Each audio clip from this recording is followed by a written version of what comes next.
A depressão foi definida por Andrew Solomon como um parasita que suga a seiva da nossa vida.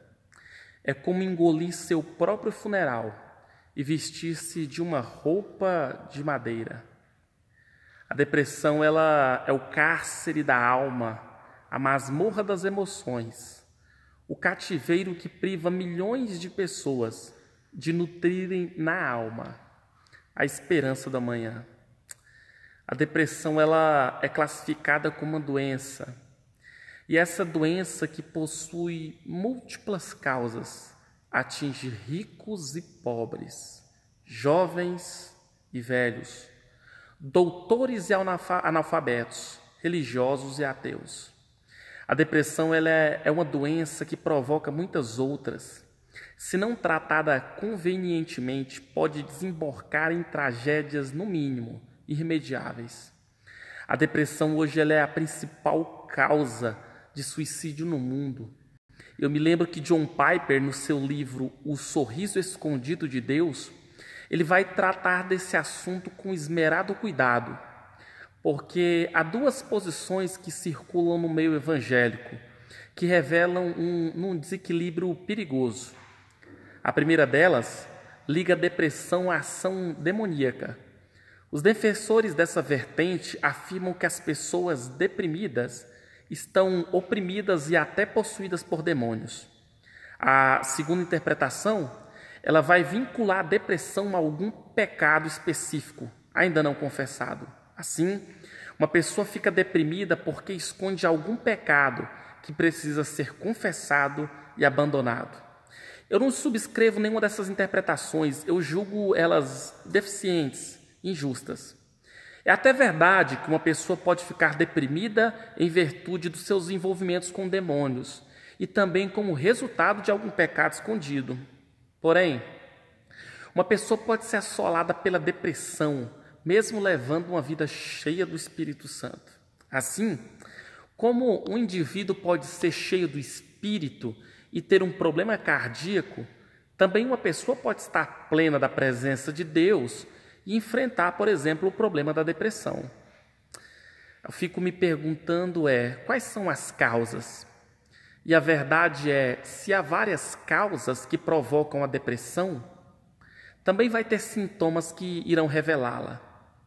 O primeiro sintoma é que a pessoa deprimida, ela é tomada por uma desesperança crônica e passa a enxergar a vida pelas lentes escuras do pessimismo. Não vê uma luz no fim do túnel, nem uma janela de escape. Foi o que aconteceu com o profeta Elias, se lembra?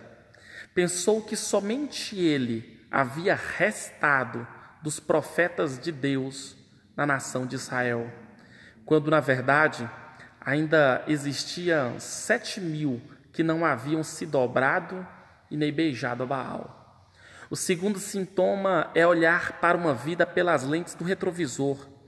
Uma pessoa deprimida sente uma saudade mórbida dos bons tempos que se foram e se desespera diante das incertezas do seu futuro. Sente-se num calabouço existencial, sem ânimo, sem forças para sair desse cárcere da alma. Nessa saga cheia de pavores, flerta algumas vezes até com a morte. Não que eu desejo que a pessoa tenha que morrer, mas é que a pessoa sente uma dor tão profunda que na alma que parece que o único alívio que a pessoa consegue vislumbrar, eu acho que é o alívio da morte. Eu não posso subestimar esses presságios que rondam a alma de uma pessoa depressiva. Isso é uma espécie de um alarme, uma trombeta que precisa de encontrar ouvidos sensíveis. E é exatamente por essa razão que o terceiro sintoma de uma pessoa deprimida é um completo desânimo quanto ao futuro. É o desejo de fechar as cortinas da vida e colocar um ponto final na sua existência. A pergunta é: como lidar com a depressão? Como ajudar uma pessoa deprimida?